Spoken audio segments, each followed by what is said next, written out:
What you laughing about? What's wrong? What's going on, man?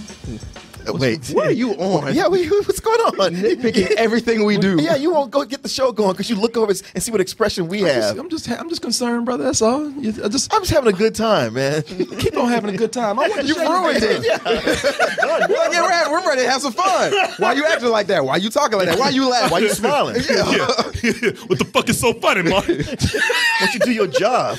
Take this shit seriously. Anyway, next on our show. Some for real shit right here, Martin. Talking about that Jack Reacher, man. This is real shit. And Martin, I knew you loved it. See, the reason why I asked if you were laughing, because I knew that you loved that last Jack Reacher. I did. It was pretty much, I don't even know who Jack Reacher is, don't know what he's about. No, it inspired me to go read a bunch of the books. Oh, you did? You did. That's all I knew. I knew it was a big dude, like a 6'5" dude, big muscles, and goes around beating up people. So my question is, why the fuck is Tom Cruise in this then? As the title to Jack Reacher. Clearly, he liked the books too and had the influence to get them made. I mean, you know, when I went on the message boards, that's like the biggest complaint people who are fans of the books had. It's like, man, Jack Reacher's supposed to be 6'6", and this dude's a midget. And it's like, come on, man. He did the role well. Give him a break. Yeah, I heard so many people make them jokes too. I ain't gonna like it, but I'll be laughing every time they said Jack Reacher. Yeah, he reaching for the top shelf, bitch. You know, see, Martin, leave my Jack Reacher alone, man. Leave him alone. I don't care about that. You leave Jack alone, man. I'm just thinking how, yeah, you laugh at that, but if I'd have said it, you'd have stopped the show. Well, yeah, because that's you, man. But there's special rules for you, Mark. yeah, Martin, Clearly. No, you do it, man. I don't like that shit. But everybody else top does. shelf. That's actually funny. Yeah, you know, I knew it. I was like, this bitch want to laugh so hard, man. I can wait. Please. But look, I liked it too. I didn't love it as much as Martin did, but hey, I liked it. I said, this is a surprisingly good action thriller right here. So when I heard that they were doing a second one, I was like, all right, you know what? I'm on board for this because who knows? That might improve on the places where I thought it didn't do so well in the first one. And now, and Jack Reacher never go back. Jack Reacher just wandering the land. Homeless, and he'll go someplace every now and then. He's actually like a real superhero. He'll go somewhere and see that somebody's doing something wrong or causing some trouble. He'll beat some ass, bring some justice, and move on to the next place. But then there's this little chick at an army base that he helped out a while back, and he's on his way to see her. And he's even setting everything up. She ain't even met his ass yet, but he on the phone. Yeah, when I come to town, I'm gonna buy you some dinner. I'm gonna beat it up. Yeah, all right. Yeah, we gonna go to. He even tells us we going. You know, I ain't got no money, so we going to a dirty ass hotel. Really, Jack? I'm gonna fuck the shit out of you. Really, Jack? You gonna toss my salad? You really, Jack? I'm gonna tell you about Lord Zenu. All that. Yeah. That's how he gets your ass. But then something happens where she's arrested, and Jack is like, man, I was about to fuck that chick. You better not. You better bring her out. You better release her. Or you release the beast right here, and they don't listen to him, and next thing you know, he's gone feral on their ass, going around beating up whole army bases. And it turns out that the chick played by what's her name? Kobe Smulders. Kobe Smulders. She's actually innocent. And it takes only Jack Reacher to come in and prove that she did not do what these people are accusing her of. So it's just not sex. You know, he says I can toss a little favor too here and there. But he wants that paid back in sex. yeah, of course he does. Yeah, you get a chick out of jail, you going to get something. Yeah. Are you going to plant some cocaine on her ass or something? You know, you want to go back? You throw it back in there, yeah. But. And there went your presidential bid. And Martin was talking about the Lee Child books. That's the author that wrote these. You know, that's the thing about this, man. Like I said, you know, I didn't know who Jack Reacher was, so it didn't bother me that much when I knew about the character, right? You know, because I didn't know anything about him anyway. To be honest with you, when you see Tom Cruise in these movies, man, you know, like with this, if you don't know anything about the character, you just take that. All right, this guy, he's just scrappy. That's it. You know, he really is scrappy. He's about the same height as that fool right there. He's about 5'7", and you just take like, okay, you know what? This movie is smart enough. It doesn't go into so much ridiculousness that I can accept that maybe his military training is just that good. Yeah, it's not the kind of thing where it's so edited where it's obviously a stuntman doing all the fighting. I mean, you know, it looks like, yeah, he could beat the shit out of 5 guys in a row if he had to. Yeah, you know what? He's got this look on him, you know. I mean, it's something where he owned that role. The movie's not as good as the first. Let me just say that. It's sillier. It's way sillier than the first one. And it's so silly that it brings attention to how silly Tom Cruise's character, or his portrayal of this character is, to me. You know, when I look at this, because in this movie, he's not so much acting. You know, he's kind of just playing. It's almost a parody of an action star, because everything that he says by looking at you and talking real serious, and always has a great comeback for everything. Somebody, he'll say some smooth shit to you, and the person be like, "Man, who the fuck are you, man?" He's like, "I'm the guy that does cool shit."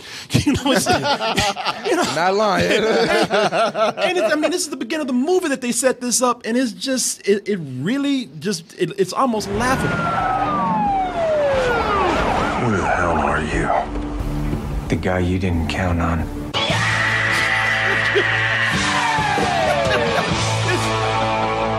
I couldn't help but think that when I saw Ray that. pose for that? What's that?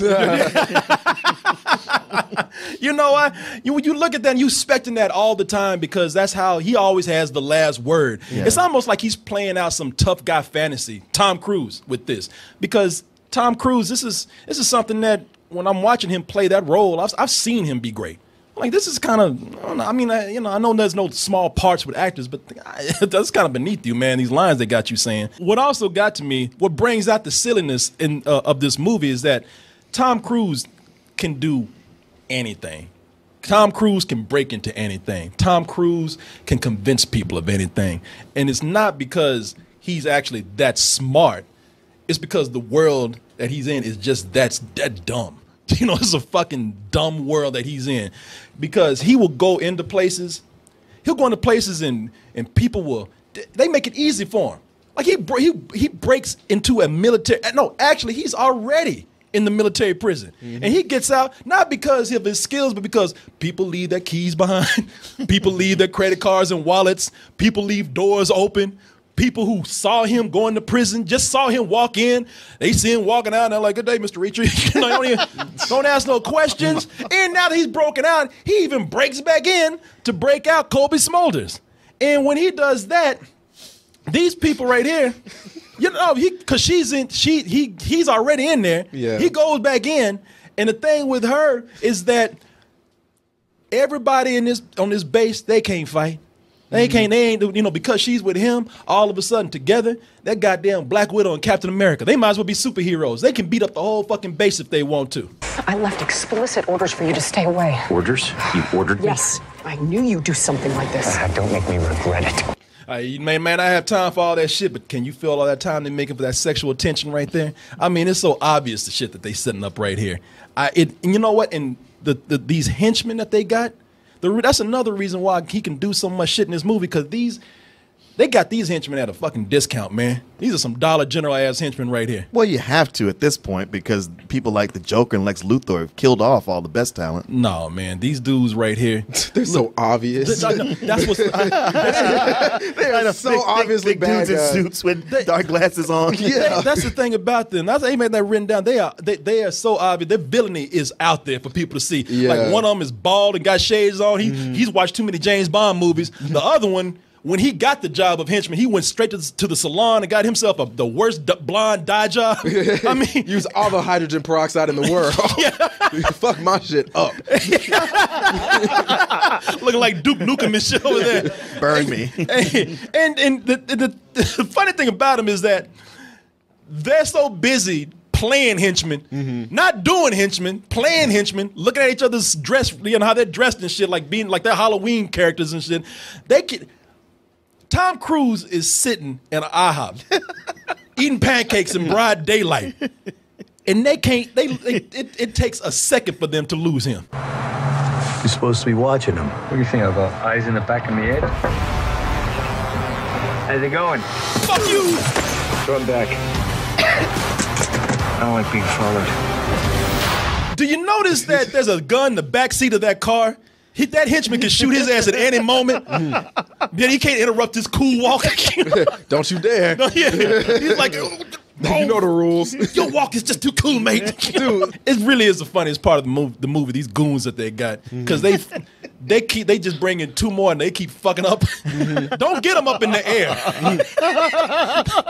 Don't put them on a plane because they don't even try. That's like true. It's like they signed up for the henchman plan and just got told to send out. We don't get training and we don't have time for that. Yeah. Just get on the plane. Nah, like, you good. You'll figure out what That to is do. like it is. Like they just signed up. It's like, man, you got to catch plane. Here, go. We beating up Jack Reed, man. Go. All you contractors go to the same barber? You know what I like? I like the way that henchman was actually flattered at first. Thanks. You see, like the way he was combing his hair, like, wow, thanks, Jack. Oh, shut fucking up. And and here's another thing. I like that woman in the back right there. All you contractors go to the same barber? That woman in the back don't give a fuck. Damn right. Well, yeah, like everybody's asleep, but they don't hear somebody getting banged around. But even the contractor, the goon himself, when Tom Cruise sat down, he didn't look like, oh shit, you're my target. He was kind of like, my friend was sitting right there, man. Who are you? They suck, Why are man. you here? That woman right there, she gets me, man. She's kind of like, babe, I'm on vacation. I ain't getting in the middle of this shit right here. Would you jump in the middle of this? I do the same thing. Well, that looked like it hurt. Sky Mall, hey. I'll be faking like I'm asleep. It's but you think that one goon right there was bad? The other one was worse. That was childish, man. He had to do that just in case he got back up. You ain't walking fast, buddy. Man, he kicked him in the foot. He was already out, man. He had to do that shit. No, he had to break his it. foot.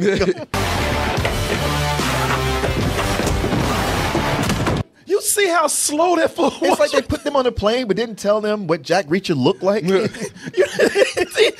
are some discount bargain ass goons that they got. That motherfucker didn't even try. Look how slow he is. I'm almost done. Damn. And if he was quick, he just would have peed in Tom Cruise's face and knocked his ass out. Oh, God. Yeah. He already had his dick in his hand. He like, that motherfucker must have been drinking at the airport when he got Probably. who are you? And that's the thing about this. You see how they're bending logic, how they're bending this world so that Jack Reacher can get away with shit? I mean, I know we said we wouldn't get involved on the plane if somebody was fighting, but come on, y'all. It's a plane. I mean, if a baby so much as coughs in front of you, you're getting upset. You hear it, yeah. And somebody gonna do a barroom brawl in front of you. And like Martin said, nobody hears it. What fucking airline is this? Is this an airline for the deaf and blind? For Spirit Airline. Yeah. I mean, it's just lazy. I mean, instead of trying to actually do some decent, I'm not asking for a lot. I'm not even asking them to do something new, but it's obvious when they do something that's lazy just so they can bump something else up. Just like with the main villain that we were talking about here, played by Patrick Hausinger. He's only known as the Hunter in the movie. Now, you see him in army gear right there, but as Corey said, the reason why the goons are so stupid is so they can make him look more threatening. Mm-hmm. But to do that would take some writing, so let's just make these other dudes look stupid as fuck, and then he'll look more badass. Even for Tom Cruise's character, Jack Reacher, where he's supposed to be a hard character, but they want to give him some heart in this film, and to give him some humanity, they give him a teenage girl that might be his daughter, might not be. Her name, the actress's name is Danica Yarosh.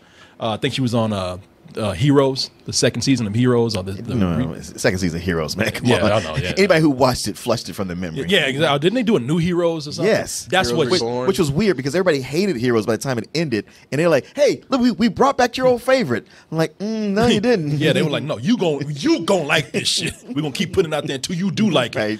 And she's in that. She was in that show. She's here, and she's that teenager that she's shitty, she's bratty. Everything that he says to her, she's whatever. I mean, and she's for one thing, it's creepy with him because I'm not saying he's a pedophile or anything, but for him to show that he cares is just him looking over bed at her while she's asleep. For us, I mean, for them, that's them telling us like, oh, he cares. And for us, we're looking like, no, this is weird as fuck right here, man. And this girl right here, when I say she's a bratty teenager, she's supposed to be 15 in the movie. She's really 18 in real life, but you hate her. You want her to die. There are moments where they talk common sense shit to her. They say, we are trying to help you. You are going to die. And she's like, die, whatever. It's like, Let me text my friends. Hold on a second. Bitch. yeah. Yeah, they're tracking with your phone. Well, you didn't tell me that. Yeah. Did I? Oh my god! It's not even like that. It's kind of like they can track you with the phone. I have one more text to send, please. You know, like, bitch, you know what? I can put your little narrow ass right here out in the car, and these goons can get your ass, but they're gonna fuck it up too. 99 problems. What's that? Say 99 problems. Yeah, it's and she doesn't leave that mode at all. At least from what I saw, I had to leave about 5 minutes before the movie was done. Oh, she softens Just a little bit, but not enough to be likable. With the majority of this, I was having a good time with it, especially the first third. Like when I was watching the part when they went into a store to go check something, I was like, wow, this is like very almost shot for shot like Captain America: The Winter Soldier was. Right. So I was like, all right, this is kind of cool. But then the second they introduced that teenage daughter, man, that's when everything came to a screeching halt for me, and I was like, I can't stand this girl. Yeah. Like I feel like she's just an unnecessary plot device, and I feel like she's gonna do those same things. They're like, oh wow, look, she's helping, so she's necessary, but then she's gonna do something stupid, and she did that like 4 times. So I was like, all right, she's just basically there to be like, all right, he has feelings, but you know, she's literally not. She was wasted. She did not need to be in this movie. I don't know how she was in the book, but she didn't need to be there. It's a different way they handle it in the book. I mean, there's a lot of differences, and when I look at them, I go like, you know, the things that you changed, it wouldn't have cost you any money. It would have made for a better story. There's small details, but this movie lacked details. That's what it needed. Yeah, and you know, and this movie lacks a lot of shit. This movie lacks anything that sets it apart from being a Jason Statham action. Yeah. Thing. I mean, this is why I'm wondering. See, look, nobody would have said shit about this if you had just done a couple of things. One, if like I said, if you put Jason Statham in here, people, well, that's what you do, man. Yeah. You know, and don't even put that in the theaters. Put that shit straight to VOD. You know, everybody would have been like, okay, cool. I might even watch the shit. You know, I don't know. Yeah, I know what this is all about. But Tom Cruise, Tom, why you doing this shit, man? I mean, this and it's his producer, McQuarrie. Is it? I keep wanting to say Ralph, but that's from Star Wars. Christopher McQuarrie. Yeah, he's the producer on the Mission Impossible stuff. He directed Mission Impossible, right? And he wrote the world. What is it? The one where he kept dying. It was like Edge of Tomorrow. Edge of Tomorrow. He wrote Edge of Tomorrow. So you know, I'm sure that there's some ties in there that brought him in here and made this movie what it is, but this is any generic ass action flick that you will find on Netflix. You will find in Redbox.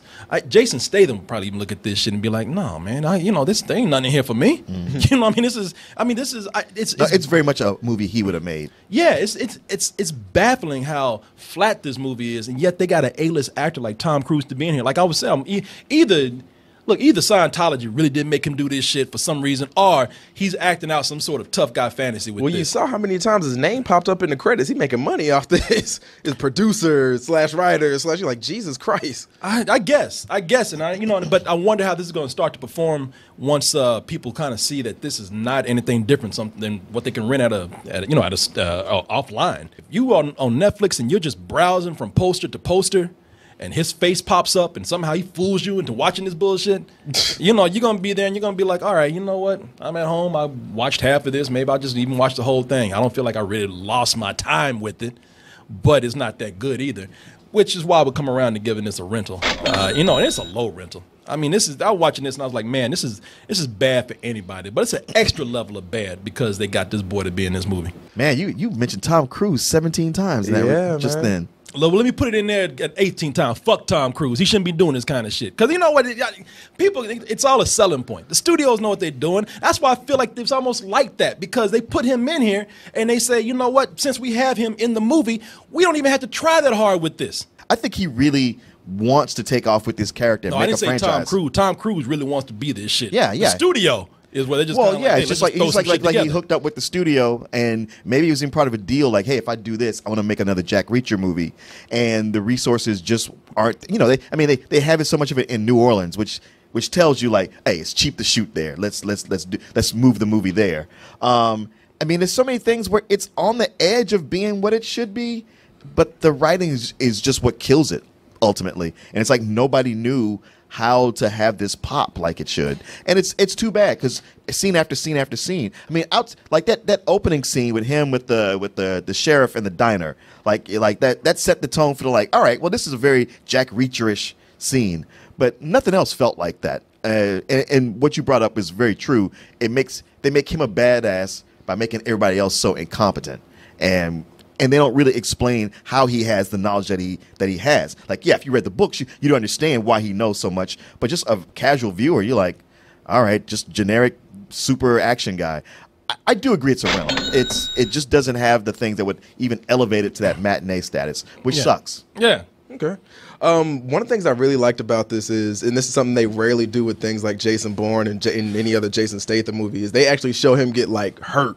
Like this part where he's like knocked down, beat up, and I was like, all right, you know, for an action movie, I rarely get to see that, so I do get to see him be vulnerable. I liked a lot of the fight choreography in here because, I mean, there was the chase scene in New Orleans. I enjoyed that escape from prison. I thought that was pretty neat, even though like it was very, very far-fetched.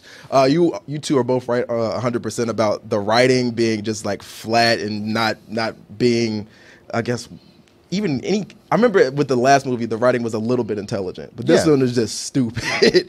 But it's an action movie, and like I know that's not a good excuse, but going into this, I was like, you know what? If it's just gonna be this stupid, and you're gonna have all these goons till you get to the boss fight, till you get to the next boss fight, all right, cool, I'm down for that. It kept my attention, and I actually had fun with some. There were a few lines and quips he had where I was like, all right, this is something that's really close to like a old throwback to an '80s action movie. And with that, man, I give this a matinee. I enjoyed it maybe a little bit more than you did. But you know, I had fun with it. You don't know horror, you don't know action, man. I'm kidding, man. I'm kidding. I mean, I probably would have gave it at least a high rental, if not a low matinee. But I'm disappointed because with this, I realized like, okay, this can't go any further now. Like I said, it's just. It could have been like you're saying. There's some Jason Statham stuff. It could have been like Jason Statham is really this dumb. movie is so. I can't forgive laziness. This movie is so lazy. Like it's a flat looking film, and they go to New Orleans to let the city do the work for the movie. You know, they go when a parade is going on. By the way, that's what studios do. They take vacation. Think about how many times a movie has gone to New Orleans to shoot a film. Because it's cheap. Because it's cheap, and they can get fucked up over there. Yeah. And they didn't go full Sandler. They didn't go to like Africa. That's true. This movie didn't have the money to do Australia. And you know, this is just like I said, man. This is cartoonish right here. Like, I mean, look, this villain is so villainous. He even put on his villain named mascara on right there, man. So he got dark eyes and shit. Look like your eyes. No. I'm a villain too. Some people say, "Boo ha ha." So, yes, your point, son. Okay. I wish I had a trapdoor button right now. See if you got that other office. Yeah. I know. They've been reprimanded in that office. Don't you ever talk about my eyes again.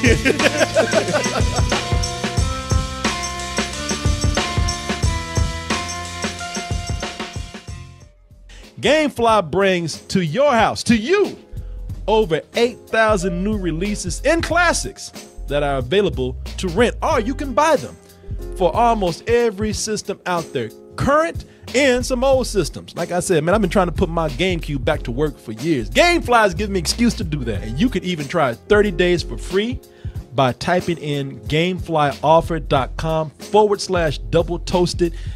And when you do that, you'll get 30 days for free of games and movies. Get all those things, all of them at once. Just stay in the house. Don't go nowhere because they're all going to get brought right to your mailbox. You can also bring the element of surprise every month to your home in the form of a Loot Crate mystery box. In that box, I can't tell you what it is, but I can guarantee you it is the best in geek and gaming gear. Some people say it's like having Comic-Con brought right to your home. You don't have to leave the house for nothing. You're getting all kind of stuff. And everybody likes a little surprise every month. Just a little bit. And here's another surprise for you. You know, if you go to our link, trylootcrate.com/double toasted, and you type in bridge 10, that's the word bridge and the number 10, you can get 10% off, a 10% discount on your first crate. How's that for a surprise right there? Loot Crate, bring the mystery and the surprise to your mailbox once a month with Loot Crate. Hey everyone, thanks for watching, and be sure to subscribe to our channel and go over to our home, doubletoasted.com, for more videos and live streams. And remember, stay toasty.